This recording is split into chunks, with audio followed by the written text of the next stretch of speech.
Before you start touring at homes, before you start making offers, before you do any of that stuff, this is one of the biggest foundation pieces for you in your home buying process, and that's getting pre-approved. Let's talk about pre-approvals today. I'm excited to get going. My name is Kyle Powers, Haven Real Estate Group at eXp Realty here in Manhattan, Kansas, and I am your local real estate expert. Let's jump right in. Does getting pre-approved lock me into that particular lender? No, it doesn't.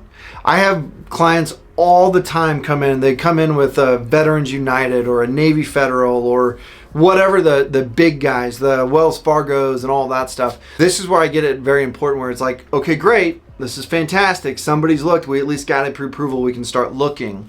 However, I would still be talking to some of our local people. That's where I get seeing the whites of someone's eyes is very important because, excuse my language, but if shit hits the fan in the middle of an appraisal, which it has happened, and somebody at Navy Federal and you're just a phone number on a phone, they're not necessarily going to go crazy with like, hey, what about this? Can we do this? Make sure we understand this. This appraiser's this. Like having that local person and that local knowledge is very, very important to have.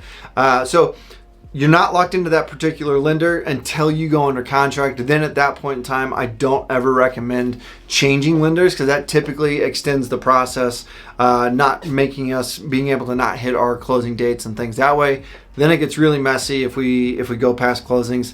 Let's just not do that. Next question I always get asked is, well, when should I get pre-approved and how long does it last? Well, I think it really just kind of depends on where you're at in the process. Typically, a pre-approval lasts 60 to 90 days. But I also know that, lenders will extend those and do all that kind of stuff if they know that your financial picture hasn't changed. And what I mean by that is you didn't go out and buy a car. You didn't go out and finance thousands and thousands of dollars on furniture, or your credit cards haven't been racked up and everything that way. So as long as your financial picture hasn't changed, you should be okay to go and do that and kind of move into that. That 60, 90 days is kind of a good window to be in.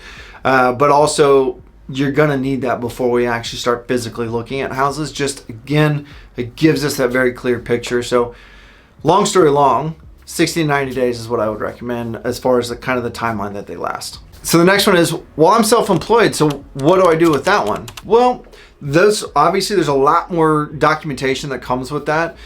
Typically, if you're self-employed, the lenders are looking for 2 years of history. So essentially 2 years of tax returns. There is some finagling that some lenders can do. If you're like at a year and a half and you want to get into something, they can usually finagle a little bit in that. But I always recommend 2 years is what I would shoot for. If you're close, reach out to me. I can get you with one of my people that does a fantastic job with self-employed borrowers. There's ways that you can add people to a loan and things. I've got clients of mine right now that they honestly were told, oh, well, you've got 2-3 years before you can buy a house. I got them with one of my lenders and I said, hey, I think we can get you in sooner. Let's just talk to my lender here, and I think she can really help you. So she did. She talked to him. The buyer talks to her and says, oh yeah, we can get you pre-approved today. You can go buy a house. And I'm not joking, you guys. It took me 2 weeks. So we went from 3 years, could never buy a house, to 2 weeks we're under contract. We close on their house next week. Super, super ecstatic.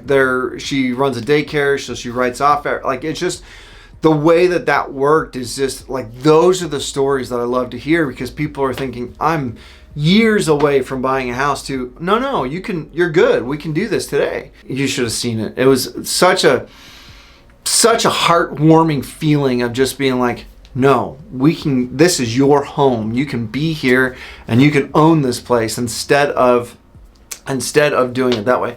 Fun part, we got to actually find out later that the husband is literally, the house that they're buying is on the house that on the street that his grandma and grandpa used to live on. So it's just a fun opportunity to kind of see this all kind of come together. So Anyway, I go off on a tangent there. If you're ready to take the next step on getting pre-approved or just have questions in general, put it in the comments below, because if you've got questions, I guarantee you somebody else does too. Always reach out to me. My personal cell phone number is 785-477-5485. My email is kyle@homesforsalemhk.com. And I tell you this because I'm not going to stress you out. I'm not going to lock you into a long-term contract. I just want to help educate you through the process and kind of walk you through what that looks like on buying. Whether you're an experienced buyer or a first-time buyer, I want to help you and refresh you and teach you what this process looks like, because it is a fun time. It really is, and it really should be. So I want to make sure that you are taken care of and make sure that you and your family are making the right decisions. If you have questions or if you want my trusted list of lenders, I will absolutely love to give that to you. Reach out, shoot me an email, whatever that looks like, I'll get you taken care of. And thank you so much for watching these videos. I really do appreciate it. As always, go and hit that subscribe button, go and hit that little bell so that way you get notified of our future videos. And please, please, please like, comment, share, whatever that looks like. I appreciate you guys watching. Until next time.